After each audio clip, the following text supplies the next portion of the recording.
Ciao ragazzi, guardate che splendidi grappoli, sono grappoli dai quali nascerà il vino Custoza, perché qui mi trovo nei vigneti dell'azienda agricola Il Gorgo e sono venuto qui perché la storia della sua giovane titolare, Roberta Bricolo, è di quelle che ti stimolano delle domande, ma domande importanti, non domandine ordinarie, domande toste mi intendo.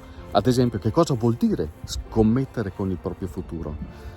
Che cosa vuol dire rispondere al richiamo di una passione antica, arrivando addirittura a sacrificare tutto quanto per cui si è studiato?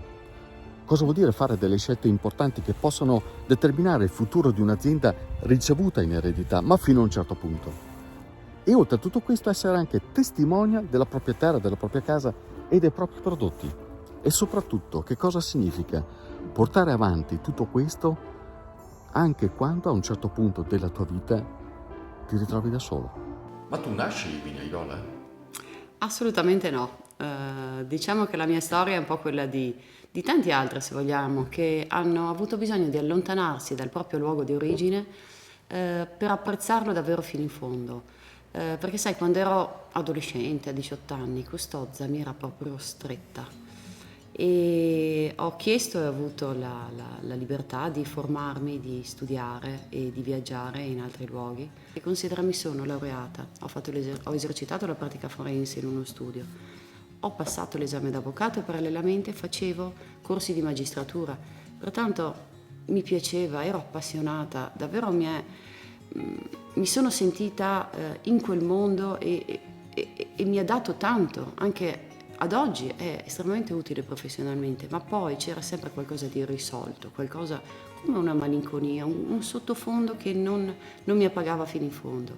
E quindi in totale libertà ho scelto di tornare a casa. Quindi rientrando in tutta umiltà, devo dire, non capivo, non sapevo nulla, ma si riparte con lo stesso metodo che per fortuna avevo imparato, quindi si studia, si ascolta, si va sul luogo, si impara dalla campagna alla cantina, al commerciale, l'amministrativo e quindi con colleghi, consulenti nel tempo sono arrivata ad avere una visione a 360 gradi e a poter dire la mia, fare qualcosa di importante anche per questa realtà. Come ti dicevo, una scelta libera, però poco dopo poco dopo essere rientrata in azienda e quindi essere stata accompagnata in un certo qual modo dai miei genitori in questo percorso proprio di conoscenza, ho appreso che mia mamma era malata e che purtroppo l'abbiamo persa 6 mesi dopo. Ecco, questa è stata una vera sveglia, come si suol dire, quella che ti fa diventare grande all'improvviso. E quindi qui ho iniziato un percorso di maturazione quasi accelerata, accompagnata da mio papà che è stato la guida e mi ha accordato una libertà impensabile che spero di essere anche in grado di dare a mia volta a chi mi circonda, dare fiducia e accompagnare perché sentiva che riuscivo, che avrei potuto dare qualcosa di più, di diverso. E quindi sicuramente fino all'anno scorso al suo fianco sono riuscita comunque in maniera indipendente, autonoma, a prendere le guida di questa azienda e realizzare, diciamo, quello che erano i miei sogni e le mie urgenze e necessità di fare bene. Custoza è una località molto nota per i suoi trascorsi storici, in particolare per quella battaglia, quella del 24 giugno 1866, nell'ambito della Terza Guerra d'Indipendenza. Da una parte l'esercito sabaudo guidato da Carlo Alberto, dall'altra l'esercito austriaco, che vinse quella battaglia, che fu cruenta, tremenda, con centinaia, migliaia di vittime ricordate dall'ossario che è stato eretto sul colle e che si trovò proprio antistante a questa tenuta. Ma su quei terreni dove un tempo, 150 anni fa, scorsero fiumi di sangue, via via quei terreni sono stati sostituiti dai vigneti, sono diventate delle colline rigate che hanno dato vita alla nuova fisionomia produttiva di questo territorio, il vino Custoza. E tra quei vigneti ci sono anche quelli di Roberta, che qualche anno fa, in tempi che oggi definiremmo non sospetti, prese una decisione importante: farli diventare tutti biologici. E lo fece in un momento in cui questo concetto ancora non era così radicato come oggi. È dal 2010 che io cerco che sento maturata questa necessità perché se ne parla tanto. È una cosa bella, tra virgolette, il sostenibile, ha tante sfumature, tutte importanti, ma sai, tradurlo in fatti è costoso ed è molto difficile.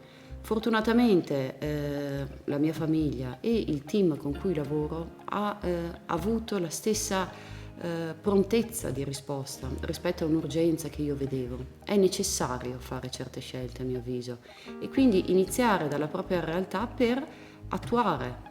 Questo non vuol dire che biologico è raggiungere la perfezione, ma è una scelta doverosa che ad oggi è il meglio che si può offrire, è una garanzia per un consumatore, e certificarsi vuol dire aprirsi a ispezioni, a controlli, vuol dire diciamo fare sul serio per fornire una prova di un certo modo di intendere e di lavorare. Calcola che il 6% della superficie evitata mondiale è biologica e l'Italia oggi è prima, per fortuna dico io, quindi per superficie evitata confrontata al potenziale nazionale. Ma c'è ancora un grande punto di domanda sotto due punti di vista. Se il consumatore che è affascinato dal tema ambientale, sostenibile, è disposto a pagare qualcosa di più per consumare dunque prodotti biologici, non solo il vino naturalmente, e d'altra parte se è chiaro al consumatore il messaggio, perché c'è molta confusione tra biologico, naturale, sostenibile, biodinamico, ecco, tante parole che però per chi fa sul serio sottendono lavoro manuale, sottendono proprio una visione completamente diversa che parte dalla campagna e dal vigneto. E poi c'è l'accoglienza, che per Roberta vuol dire qualcosa di più rispetto al semplice ricevere ospiti in cantina per una degustazione. È un lavoro che va oltre, che deve andare oltre, perché accudire un'azienda vitivinicola, mi dice, significa contribuire a determinare il paesaggio, quindi occorre gestirlo e, perché no, anche a raccontarlo. Significa cioè diventare storyteller di casa propria, del proprio territorio, raccontandone le peculiarità, le caratteristiche più significative, anche qualche piccolo segreto. Cioè vuol dire in pratica raccontare la propria vita nel luogo in cui si svolge, con tutto ciò che questo rappresenta, ovvero le gioie, le sofferenze, le ambizioni e tutto quanto. Non è che la mi ruba il lavoro. A mio avviso un produttore, un coltivatore è in primis colui che si prende cura del territorio, ci si dedica con passione e lo preserva.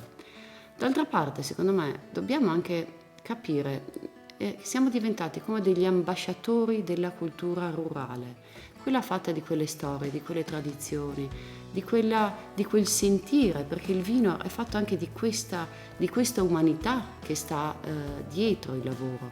E dobbiamo anche aprirci all'accoglienza, perché noi abbiamo delle storie e una natura di cui ci prendiamo cura, e talvolta io sento anche dopo la pandemia che qualcuno vuole ripartire dalla natura, e quindi le esperienze per esempio di questo periodo fatte in vigneto, quindi outdoor in tutta sicurezza, sono diciamo liberatorie, ripagano e ci consentono di ripartire da quella socialità piena che ci è mancata, perché il vino è convivialità, è uno stare insieme e trascorrere dei momenti in cui è la natura, il contesto che fa diciamo la differenza, e che in questo senso è un unicum.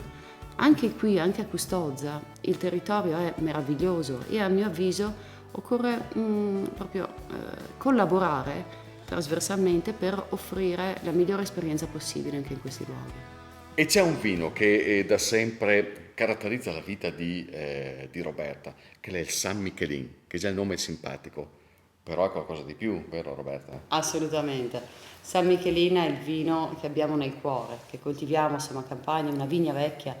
C'è una chiesetta devota a San Michele sulla sommità, di qui il nome. Interpreta con grande eleganza, a mio avviso, i pregi e le caratteristiche del vino Custozza: fresco, fruttato, sapido, leggermente aromatico. Insomma, venite a trovare Roberto, lo assaggerete, anche perché dovete dare del lei a questo vino, perché ha preso 3 bicchieri, adesso non so se mi spiego. Sì, un po' di gratificazione ci vuole.